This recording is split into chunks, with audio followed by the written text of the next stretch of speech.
Баршаңызға қайырлы күн. Бүгін сіздермен өте дәмді әрі әдемі болып шығатын сметанник смородина рецептімен бөлісемін. Видеоны соңына дейін көріп, менің YouTube арнама тіркелуді ұмытпаңыздар.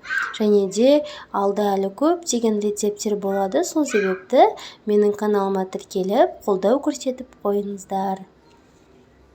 Бір жасағаннан өте дәмді болып шығатын пирог, өте нәзік болып шыққан. Осы видеоны соңына дейін көріп, дәл осы рецептпен жасап көріңіздер. Ең алдымен біз міндетті түрде електен өткізіп алған ұнымызды осындай ыдысымызға салып аламыз. Және де үй температурасында тұрған сары майымызды да салып аламыз.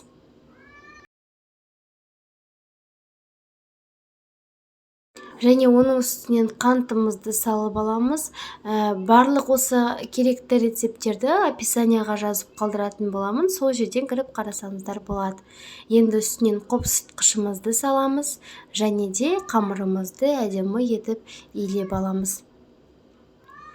Осылай майымызды ертіп аламыз. Және де жұмыртқамызды салып қамыр илеп аламыз.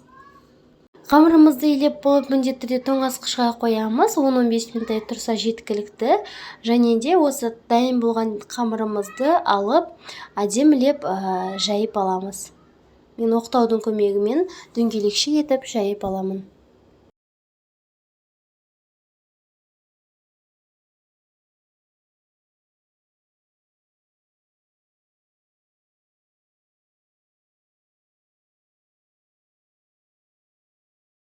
Міне осылай әдемі етіп, дөңгелекше етіп жайып алуымыз керек. Қатты қалың болудың қажеті жоқ. Міне осындай ыдысымызға қамырларымызды салып, әдемілеп жабыстырып, жайғастырып аламыз. Міне қамырымызды жайғастырып алдық. Енді таза тұрған ыдысымызға қаймағымызды салып аламыз. Қаймағымыздың проценті 20% қаймақ. Сіздер қалаған процентті қолдансаңыздар болады. Және де осының үстінен қантымызды салып аламыз.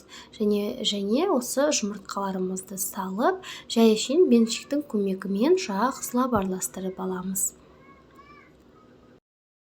Осы қаймақты пирогымызға қаймағымыздың проценті 15-тен жоғары болуы керек. Міне дайын болған сұйықтығымызды қамырымыздың үстінен құйып аламыз. Және де қызып тұрған пешімізге саламыз. Осындай пирогымыздың үстінен смородина қосатын боламын. Оны жақсылап тазалап аламыз. Және қантымызды қосып, және осы қантымызды жақсылап араластырып аламыз. Ең алдымен қасықтың, содан кейін блендердің көмегімен жақсылап езіп аламыз. Міне үстінен құятын вареньеміз дайын болды. Және де кішкене сметаннигіміз осындай реңде пісіп шыққаннан кейін осының үстіне ұқыптылық пен осындай смородинаның вареньесін салып шығамыз. Міндетті түрде бетіне толықтай жағып шыққаннан кейін пешімізге 20 минутқа салып аламыз.